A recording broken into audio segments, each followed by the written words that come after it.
Bharat Tiwari encounter के खिलाफ पिछले दिनों भोजपुर जिले में महापंचायत का आयोजन किया गया था। अब उस महापंचायत के विरोध में एक और महापंचायत होने जा रही है।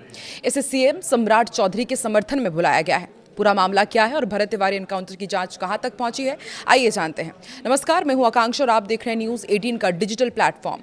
बिहार के भोजपुर जिले में हुए बहुचर्चित भरत तिवारी एनकाउंटर पर राजनीतिक पारा गरमाया हुआ है। इसी बीच एक और महापंचायत का ऐलान हो गया है।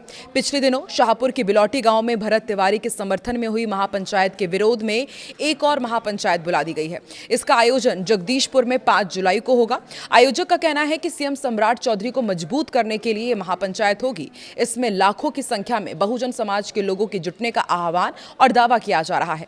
इस कार्यक्रम को बहुजन महापंचायत नाम दिया गया है, जिसका आयोजन 5 जुलाई को भोजपुर जिले के जगदीशपुर में लाल बिहारी सिंह टोला हाई स्कूल मैदान पर होगा। सोशल मीडिया पर बड़ी संख्या में लोगों से इस कार्यक्रम में जुटने का आह्वान किया जा रहा है। इस महापंचायत का आयोजन बहुजन आर्मी नाम का एक संगठन कर रहा है। बहुजन आर्मी के राष्ट्रीय अध्यक्ष गोल्डन दास ने दलित, आदिवासी, पिछड़ा, अल्पसंख्यक समाज के लोगों को इस महापंचायत में जुटने का आह्वान किया है। गोल्डन दास ने एक यूट्यूब चैनल से बातचीत में कहा कि इस महापंचायत के जरिए बहुजन समाज के लोग सीएम सम्राट चौधरी को मजबूत करेंगे। उन्होंने कहा कि भरत तिवारी के एनकाउंटर के खिलाफ सवर्ण समाज की ओर से बिलौटी गांव में महापंचायत हुई थी। अब उसके विरोध में बहुजन समाज एकजुट होकर सरकार को मजबूत करने का काम करेगा। आने वाले दिनों में दिल्ली में भी ऐसी महापंचायत के आयोजन होने की खबरें हैं। 5 जुलाई को प्रस्तावित बहुजन महापंचायत का सोशल मीडिया पर जो पोस्टर जारी किया गया है, उसमें भगवान बुद्ध, सम्राट अशोक, भीमराव अंबेडकर से लेकर लालू यादव, नीतीश कुमार, रामविलास पासवान, मायावती और मुलायम सिंह यादव तक के फोटोज लगे हुए हैं। पुलिस एनकाउंटर में मारे गए भरत तिवारी के समर्थन में बीते 24 जून को बिलौटी गांव में महापंचायत हुई थी। इसमें बिहार के साथ ही यूपी के विभिन्न इलाकों से भी बड़ी संख्या में लोग जुटे थे। उस कार्यक्रम में पुलिस की कार्रवाई का विरोध करते हुए दोषी पुलिसकर्मियों को गिरफ्तार करने की मांग की गई थी। सम्राट सरकार को भरत तिवारी के श्राद्ध तक का अल्टीमेटम दिया गया है। जनस्वराज पार्टी के सूत्रधार प्रशांत किशोर भी इस महापंचायत में शामिल होने के लिए पहुंचे थे। भोजपुर जिले के बिलौटी गांव निवासी भरत तिवारी की 17 जून को पुलिस एनकाउंटर में गोली लगने से मौत हो गई थी।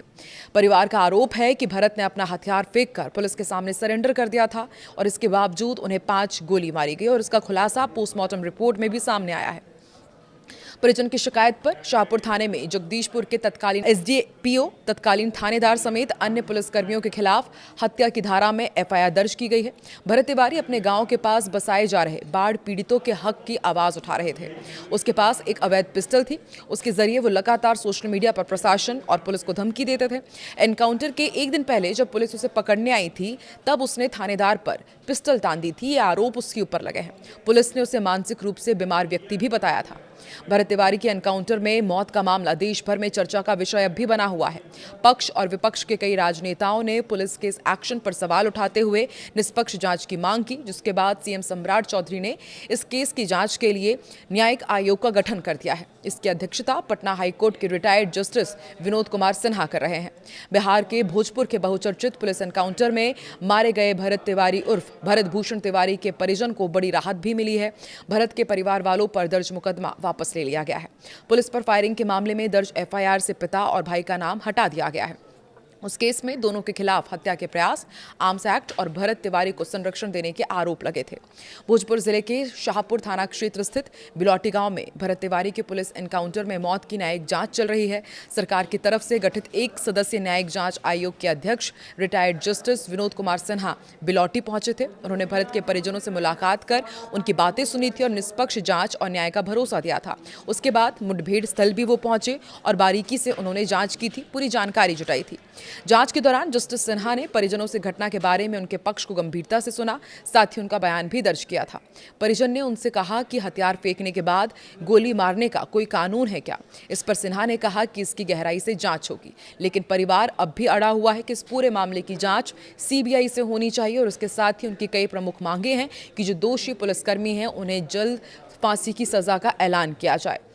एक तरफ न्यायिक जांच चल रही है, दूसरी तरफ परिवार अड़ा हुआ है कि सीबीआई जांच होनी चाहिए। वहीं रिटायर्ड जज जो इस पूरे जांच की अध्यक्षता कर रहे हैं, उनका कहना है कि जांच अच्छे से होगी और जो दोषी हैं वो बख्शे नहीं जाएंगे। आपको क्या लगता है जो नई महापंचायत बुलाई जा रही है और इसके साथ जिस तरह से ये लगातार मामला तूल पकड़ रहा है, अब इस मामले में आगे क्या होने जा रहा है? कमेंट सेक्शन में अपनी प्रतिक्रिया जरूर दें।